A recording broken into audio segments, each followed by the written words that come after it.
Hey guys, welcome to my channel Idea Machine Marketing Basics. Today we're going to start a new chapter 3.1, Business Size and Significance of Small Businesses. Before we start the chapter, remember that the famous Jeff Bezos said it's hard to find things that won't sell online. To quickly go over small businesses, we'll first talk about how do you measure a size of the business and what are some parameters that marketers or economists often use to measure the size of a business. It's a challenging effort given market dynamics, and there is no international standard that everyone adheres by.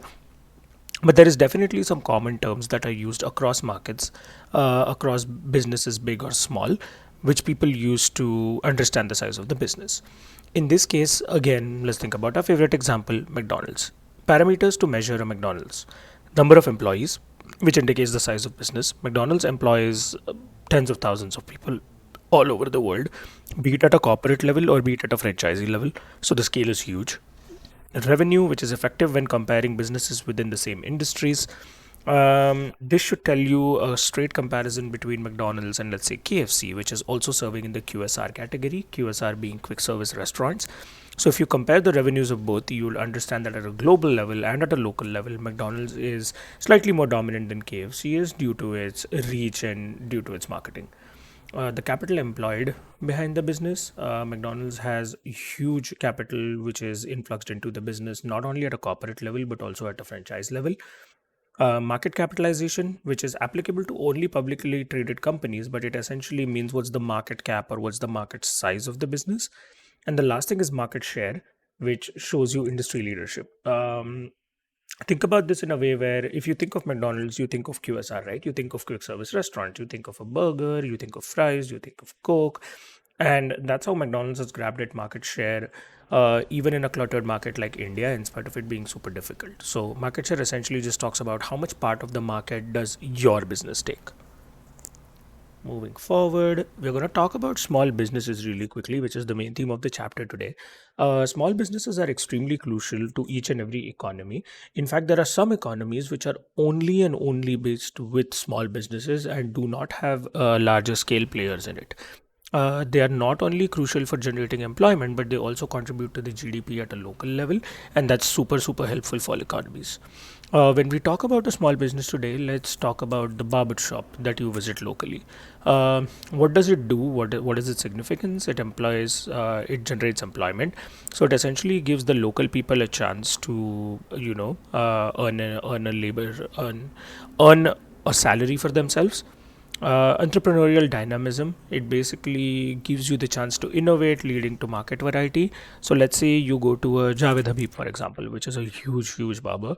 The pricing will be higher, the haircuts will be different, the person they've employed will be different versus your local barber shop, where they innovate, they often follow market trends to make sure that they can get more people into their store, they'll give discounts. So that essentially brings a little bit of market change in market dynamics.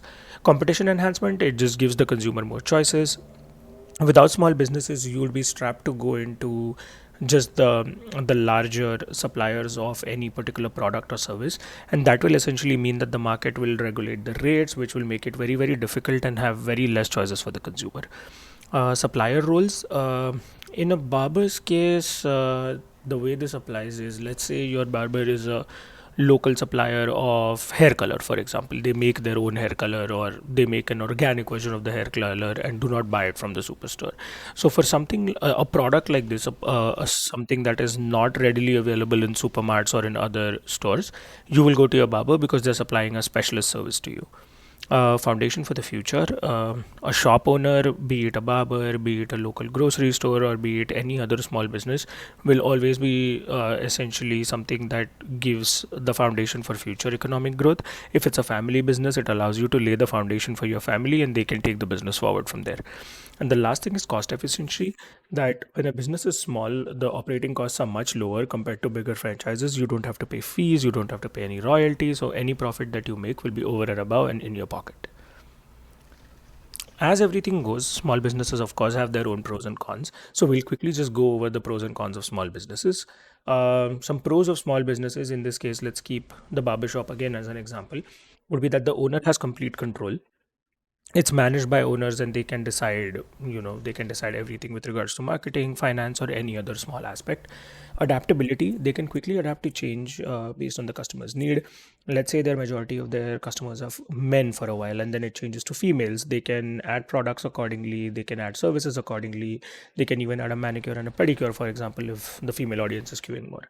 But they do not need to get approval from anyone particularly. Personalized services, I personally have been going to the same barber over years every time I'm in India.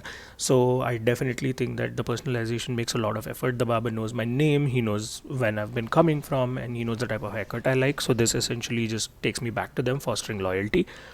Work environment, basically, because it's a very small scale business, the owner knows everyone who works with them, and they can build good relationships with the co-workers.